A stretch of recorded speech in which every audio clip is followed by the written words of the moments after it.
अब land acquisition concurrent subject है। प्रधानमंत्री मोदी जी जब मुख्यमंत्री थे उस समय गुजरात की विधानसभा ने उसमें कुछ अमेंडमेंट प्रपोज किए आर्टिकल 254, 255 में। जैसे पंजाब और हरियाणा में पानी का झगड़ा चल, तो आर्टिकल 131 में सूट फाइल होता है। जो अख्तियार पार्लियामेंट के हैं वो पार्लियामेंट कानून बनाती है, जो अख्तियार स्टेट्स की असेंबलीज के हैं वो स्टेट्स के कानून बनते हैं।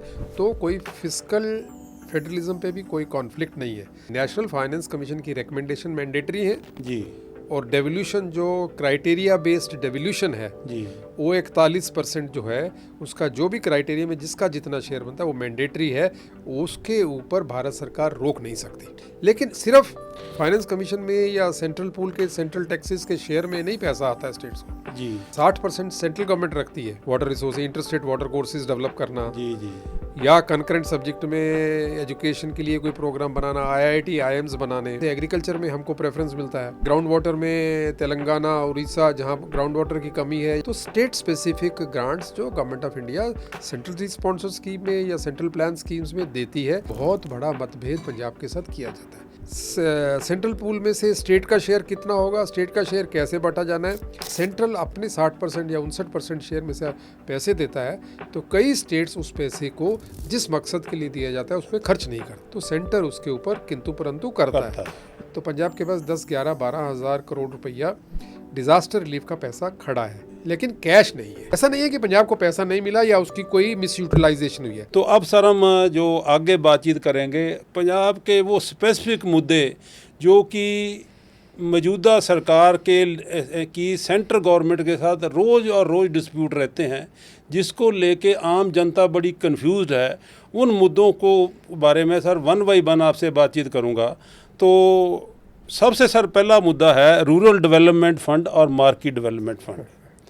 तो मैंने जितना पढ़ा कि 1987 में जो हमारा पंजाब रूरल डेवलपमेंट एक्ट बना, उसके अंदर RDF और MDF रूरल डेवलपमेंट फंड और मार्केट डेवलपमेंट फंड का 3% प्लस 3% जो भी हमारी MSP गेहूं के ऊपर और चावल के ऊपर या धान के ऊपर होगी, उसका 6% प्रोविज़न था। वो 6% हमारी स्टेट को मिलता होता था, और वो लगभग 2020-21 तक केंद्र सरकार निर्विघ्न स्टेट्स को देती गई, और स्टेट्स ने अपने जो रूरल डेवलपमेंट एक्ट के अंदर उसको कहाँ कैसे खर्च करना है, जैसे आपने कहा कि ऐसे मुख्य ज़बानी नहीं है जी, सब कुछ एक्ट में बना होता है। मैंने उस एक्ट को भी पढ़ा तो उसके अंदर प्रोविज़न थे, उसके हिसाब से स्टेट गवर्नमेंट उसको खर्च करती थी और सेंट्रल गवर्नमेंट बाकायदा देती गई।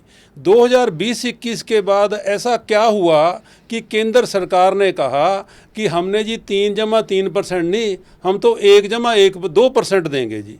तो ये थोड़ा सा बताइए, जैसे आपने कहा कि जी केंद्र के अधिकार हैं, स्टेट्स के अधिकार हैं, तो क्या ये केंद्र का अधिकार है कि जो 1987 से लेकर 2020 तक हमें 6% देती आई, अब वो कहते हैं हम तो 2% देंगे जी। और ये इस मुद्दे को लेकर सर हमारे इवन के जो मेंबर पार्लियामेंट राज्यसभा थे राघव चड्ढा जी से और मिस्टर पाठक थे, इन्होंने वहाँ पर पार्लियामेंट में भी आवाज़ उठाई। इवन के राघव चड्ढा जी ने पार्लियामेंट में क्वेश्चन भी किया, और जो मिनिस्टर थे उन्होंने ये जवाब दिया कि केस सुप्रीम कोर्ट में है जी, तो हम इसके बारे कुछ नहीं बता सकते। तो मेरा सवाल ये है सर, पहली बात, क्या ये पंजाब के साथ धक्का नहीं है कि जो 6% मिलता है अब उसको 2% कर दो? देखो भाई साहब, इस चीज़ को पूरे पर्सपेक्टिव में समझना पड़ेगा जी। आपने ठीक कहा कि 1987 में मंडी डेवलपमेंट फ़ी जी, मंडी फीस और रूरल डेवलपमेंट फीस लगाई गई थी। एक्ट में 3% का कोई या परसेंटेज का कोई जिक्र नहीं है जी। सिर्फ इतना लिखा गया है एक्ट में जी कि दोनों जो है मंडी फीस और रूरल डेवलपमेंट फीस, जितनी मंडी फीस लगेगी उतनी ही रूरल डेवलपमेंट फीस लगेगी जी। रूरल डेवलपमेंट फीस के लिए अलग कानून है और एग्रीकल्चर प्रोड्यूस मार्केट एक्ट अलग है जी। फीस लगाने का कॉन्स्टिट्यूशनल प्रोविज़न आज भी है जी। सेस वगैरह जितने लगते थे पहले वो सारे GST के रिजीम के बाद मर्ज कर दिए गए, लेकिन फीस जो है सर्विस फ़ी है, सर्विस चार्ज लगाने का आज भी प्रोविज़न कॉन्स्टिट्यूशन में है। और ये एक स्टेट का पहले भी हक था लगाना, स्टेट को हक था लगाने का, और आज भी है। ठीक है, इसमें तो कॉन्स्टिट्यूशन या लीगल कोई वायलेशन नहीं है। ठीक है जी। बात यह है कि पहले जब शुरू में लगाया गया था तो दोनों MDF, जिसको मंडी डेवलपमेंट फीस कहते हैं, और RDF रूरल डेवलपमेंट फी, दोनों 1% लगा करते थे। पीछे 2015 या 16 में इसको 3% किया गया, अमेंडमेंट करी गई, अमेंडमेंट करी गई थी। और आपने बिल्कुल ठीक कहा कि दोनों APMC एक्ट में भी, जिसमें मंडी फीस लगती है, और रूरल डेवलपमेंट एक्ट में भी, दोनों एक्ट्स में सारे पर्पस ऑफ यूज़ जो है डिफाइंड है। और एक बारी मामला मंडी बोर्ड से सुप्रीम कोर्ट पहले जा चुका है, तो उन्होंने ये अपहोल्ड किया हुआ है कि जो भी पर्पस के लिए, पहले तो उन्होंने ये कहा कि सरकार लगा सकती है, स्टेट से गवर्नमेंट लगा सकती है। दूसरा उन्होंने कहा था कि जो भी डिफाइंड पर्पस होगा एक्ट का या इसको लगाने का, वो पर्पस एक्ट में अगर डिफाइंड होगा तो उसके लिए खर्च कर सकते हैं। ठीक है जी। तो इसमें कोई ऐसा लीगल या कॉन्स्टिट्यूशन वायलेशन नहीं है जी। सवाल आपकी बात है कि 6 से 2% करना जी, नहीं, 6 से 2% करना एक तरह का प्रेशराइज करना या एक तरह की सजेशन मान सकता हूँ मैं उसको जी। लेकिन पहले इसको समझ लीजिए कि भारत सरकार को इतराज़ हुआ क्यों जी। भारत सरकार मंडी फीस और रूरल डेवलपमेंट फीस जो भी एग्रीकल्चर प्रोड्यूस मंडी में आती है उसके खरीदार पे लगती है जी।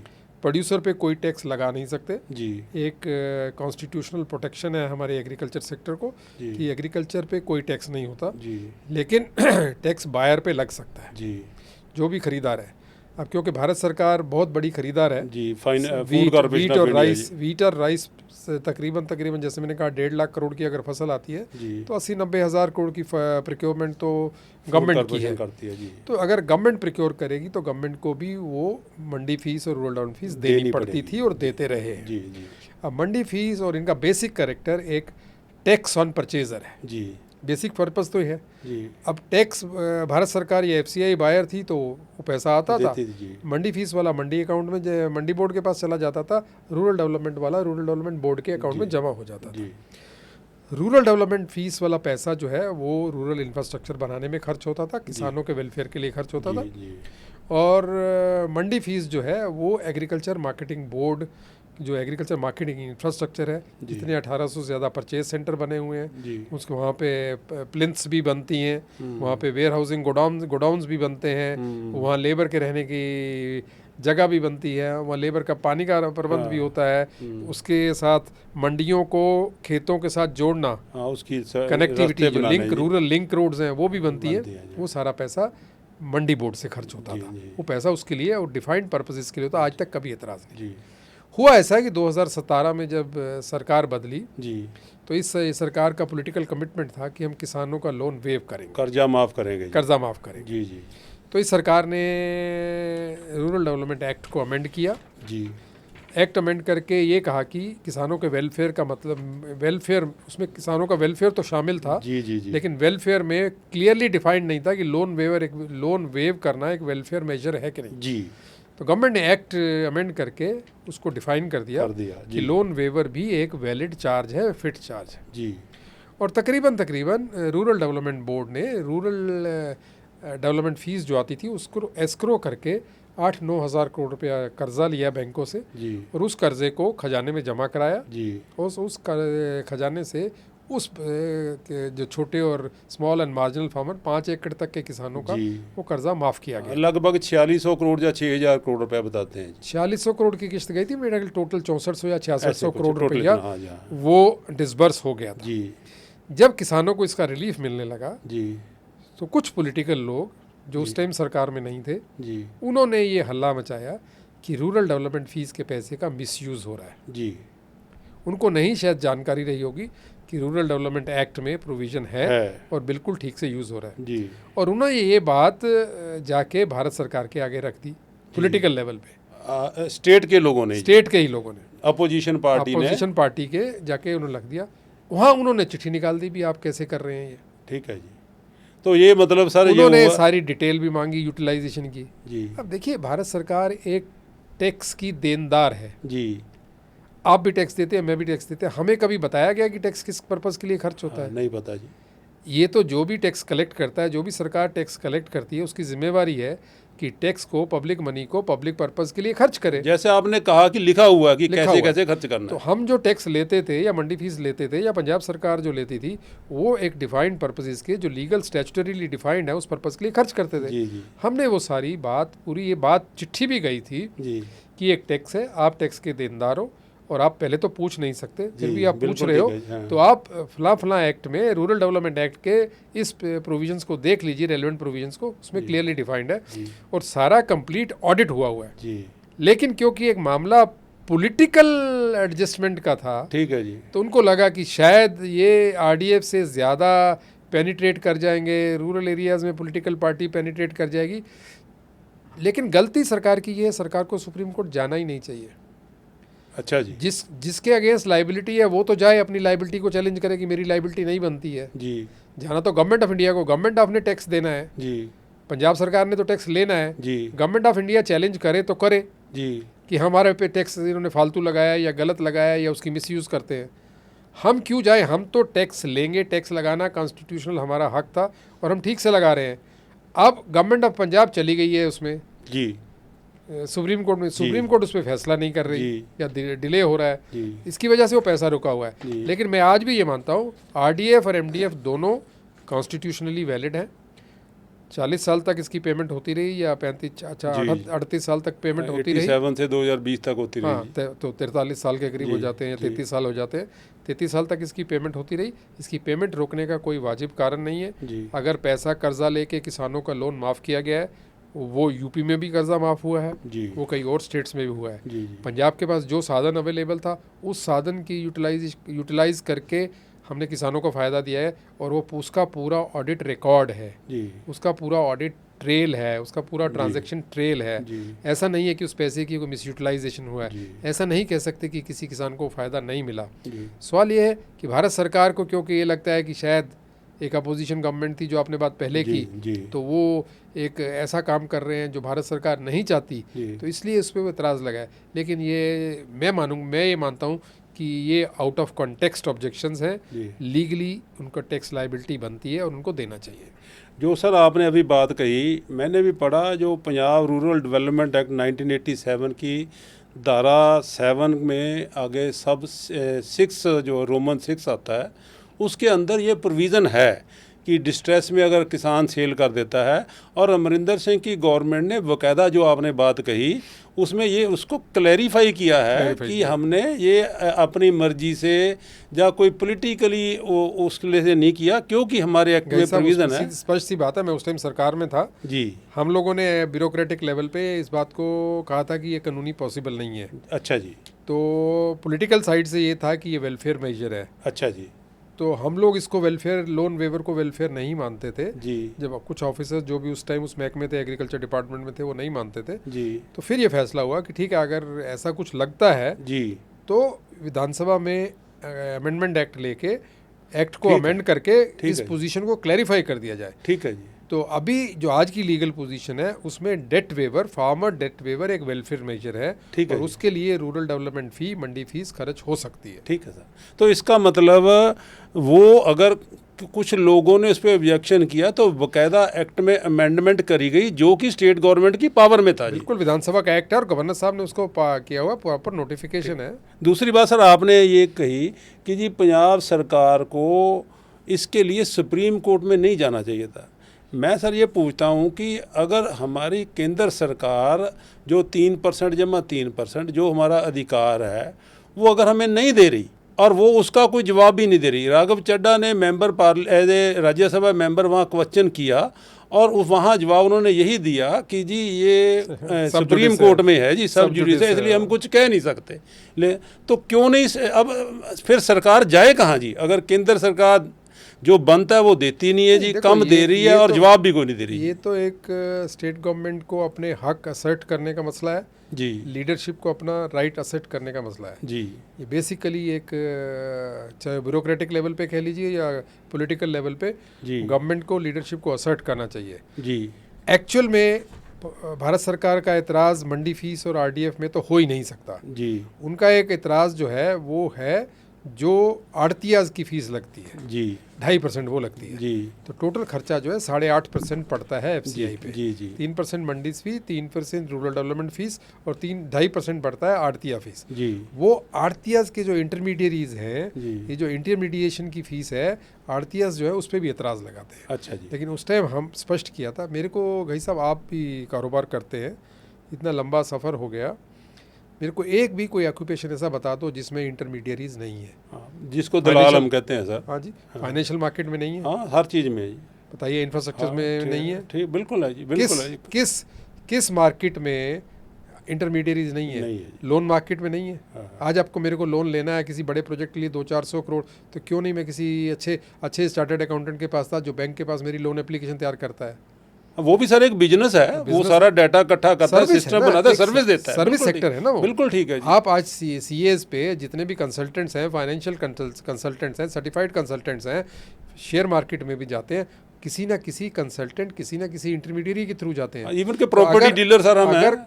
किसान को भारत सरकार कहती है, भारत सरकार चाहती है, भारत सरकार के नॉर्म्स हैं जी भाई किसान जो है फसल साफ करके लाए, जी किसान फसल की ढोआ ढुआई कराए, जी किसान फसल के बोरियों में पैकेजिंग कराए, जी बोरियों की स्टिचिंग करानी होती है, जी जी बोरी को लोडिंग करानी होती है, लोडिंग करके उसको गोदाम तक लेके जाना होता है। जी जी ये सब सर्विसेज कौन करेगा? जी ये सारी सर्विसेज उसी 2.5% इंटरमीडियरी फीस जो आड़तिया फीस लगती है उसमें से होती है। उसी में से होती है।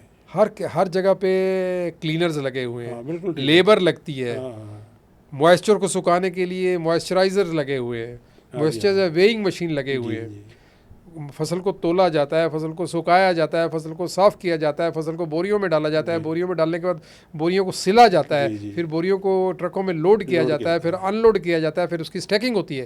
ये सब सर्विसेज कौन देगा? तो इसका मतलब ये 2.5% में से आता है सारा ये जी। सारा खर्चा वही है। अच्छा जी ये जो कैरेज कार्टेज और इंटरमीडिएटरी फीस है उसमें से जाता है। जी। वो कहते हैं ये 2.5% जो है नहीं लगना चाहिए। नहीं लगेगा तो कौन ये काम कौन करेगा? करेगा जी काम? किसान मंडी में जाएगा, आप मंडी में जाते हो, बिल्कुल मैं ठीक भी है। मंडी में जाता हूँ। जी जी क्या मंडी में जो लेबर होती है हम करते हैं? जी बिल्कुल ठीक है जी। मैंने जाके मंडी में से 400 किलो कुछ सामान खरीदा, जी तो मंडी का आदमी हो, दुकान का आदमी जाके मेरे गाड़ी में रख के नहीं आता है रखता ना। जी वो उसके जैसे हम भी अब कोई ये सेब कहना- की पेटी ली ये कुछ ली कहना 5-7 रुपए लेते हैं जी वो। ये कहना कि किसान अपनी फसल साफ करके आए, जी। किसान भी अपना पानी लेके आए, किसान ही अपना खाना हाँ, लेके आए, लेके आए। किसान के बैठने की जगह भी वह कौन बनाएगा? जी बिल्कुल ठीक है। किसान को बैठने की जगह चाहिए, 24 घंटे 48 घंटे लगते हैं। जी जी तो मतलब ये कोई इलॉजिकल सी बातें हैं। जी मंडी में कुछ किसान के लिए सर्विसेज चाहिए, जी। कुछ लेबर वर्कर्स के लिए सर्विसेज चाहिए, जी। वहाँ ट्रेडर आता है उसको सर्विसेज चाहिए, जी। वहाँ वेइंग मशीन चाहिए, वहाँ ड्राइंग मशीन चाहिए, वहाँ मॉइस्चर टेस्टिंग मशीन चाहिए। ये सब चीज़ें जो हैं, कैरेज एंड कार्टेज की मशीन्स चाहिए। ये सब चीज़ें जो चाहिए होती है, ये कोई ना कोई तो प्रोवाइड करेगा। या तो आप कैपिटल इन्वेस्टमेंट करके सरकार की तरफ से कर दो, हाँ ठीक है जो या पॉसिबल नहीं है सर। जो नहीं होता है, या आप आउटसोर्स करोगे। जो आउटसोर्स वो- करोगे वो तो भी पैसा लगेगा। पैसे लगेगा, तो वो उसका तो- खर्चा कौन देगा? हाँ। तो खर्चा जो होगा हमारे केस में, पंजाब के केस में, क्योंकि हम किसान से ले नहीं सकते, जी जी सरकार को कुछ उसमें से कोई सरकार, ये प्रॉफिटेबल बिजनेस तो नहीं है हमारे लिए, नहीं है जी। हम कोई इसके ऊपर ट्रेडिंग तो नहीं कर रहे, जी जी कोई इनकम तो, कोई कमीशन नहीं ले रहे, सरकार तो कुछ लेती नहीं है। जी तो ये जो चीज़ है, जो सर्विस चार्ज है, वो परचेजर पे डाला जाएगा। जी, जी। तो परचेजर गवर्नमेंट ऑफ इंडिया है, जी तो गवर्नमेंट ऑफ इंडिया कहते हैं हम पे परचेजर नहीं डालो। भाई आपको खरीदना है तो आपको सर्विस चार्ज तो देना पड़ेगा ना। देना ये कॉमन सेंस है। कॉमन सेंस है। मतलब हर चीज़ के ऊपर एतराज़ लगाना इलॉजिकल लगता है मेरे को। तो सर ये 2.5% जो आपने बताया मेरे को नहीं पता, 2.5% अब मिल रहा है ना, इस पे भी रुकावट लगी हुई है कुछ सर? ये तो मिल रहा है, ये मिल रहा है ये मिल रहा है, बिकॉज आड़तिया तो कंटिन्यू कर रहे हैं। ठीक और आड़तिया देखो, आड़तिया ऐसा नहीं है कि आड़तिया कोई ऊपर से कहीं से किसी को लाके बिठा देगा। आड़तिया प्रॉपर हाँ, system लाइसेंस है, लेता है, लाइसेंस है, उस रीजन का होता मंडी है और मंडी वो- बोर्ड लाइसेंस देता है, लाइसेंस की टर्म्स एंड कंडीशंस है, उसकी जिम्मेवारियां हैं, जिम्मेवारी है। वो जिम्मेवारी हैं, प्रॉपर उसके परफॉर्मेंस बने हुए हैं, उसके प्रॉपर चलान्स बने हुए हैं, और पैसा जो है उसके अकाउंट में जाता है। जी ये नहीं कि पैसा कोई ग्रे मार्केट है या कोई 2 नहीं, नंबर नहीं, या उसके- कैश ट्रांजैक्शंस होते हैं, ऐसा कुछ नहीं है।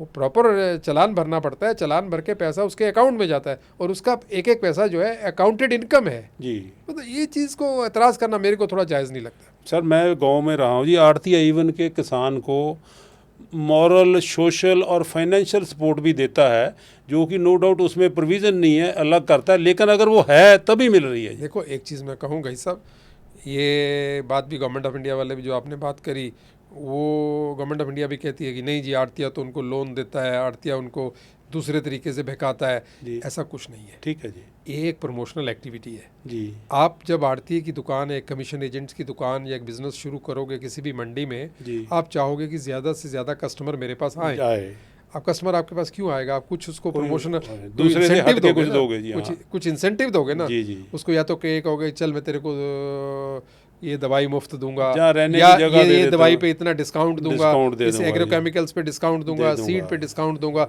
या मैं तेरे को इजी लोन दे देता हूँ। लोन दूंगा।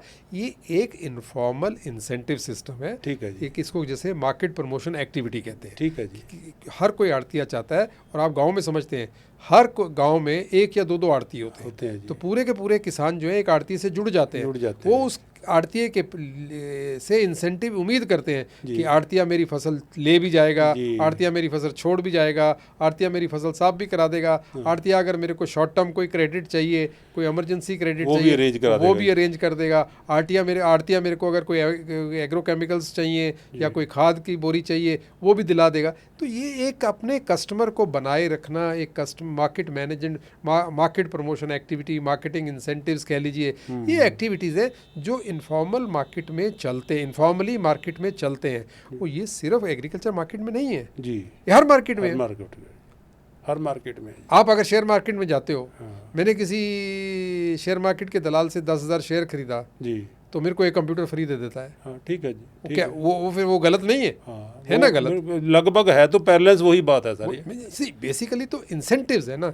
अब एक शेयर मार्केट में जो डील करते हैं, जो लाइसेंसीज हैं शेयर मार्केट के, जो सेबी से लाइसेंसीज हैं या जिन्होंने शेयर डीलिंग में लाइसेंस लिया हुआ है, वो अपने जो इन्वेस्टर्स हैं, जो भी शेयर के खरीदार हैं, उनको अपनी तरफ अट्रैक्ट करने के लिए कुछ ना कुछ इंसेंटिव देते हैं, कुछ ना कुछ इंसेंटिव देते हैं। आप पोस्ट ऑफिस से स्मॉल सेविंग करते हो, वहाँ भी आधा परसेंट, 1% इंसेंटिव मिलता है। वहाँ जितने भी एजेंट बैठे हैं, LIC एजेंट बैठे हुए हैं, बिल्कुल देते हैं, जनरल इंश्योरेंस के एजेंट बैठे हुए हैं, बिल्कुल देते हैं। इससे आइडेंटिफाइड एग्रीड बिजनेस सिस्टम है। अब बिजनेस सिस्टम को, लेकिन एग्रीकल्चर में वो बिजनेस सिस्टम आता है तो उसको एतराज़ करते हो। जबकि मेरा कहना यह है कि एग्रीकल्चर में नॉन एग्रीकल्चरल ट्रेडिंग प्रैक्टिसेस को इनकरेज करना चाहिए कि हमारे ये अब आड़ती वाला काम जो ज़्यादा से ज़्यादा किसान फैमिलीज़ के बच्चे करने लगे।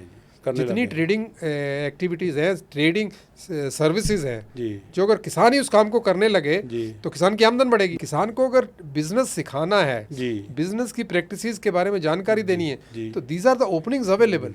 इसको बढ़ाना चाहिए, किसान की डिस्करेज करना चाहिए। किसान क्यों नहीं कमीशन एजेंट बने? बिल्कुल बन सकता है जी। आप किन्नू का ट्रेडिंग देखते होंगे, अबोर इलाके में, अबोर फाजिलका और होशियारपुर चले जाइए, सारा किन्नू बॉम्बे, कलकत्ता, दिल्ली जाता है।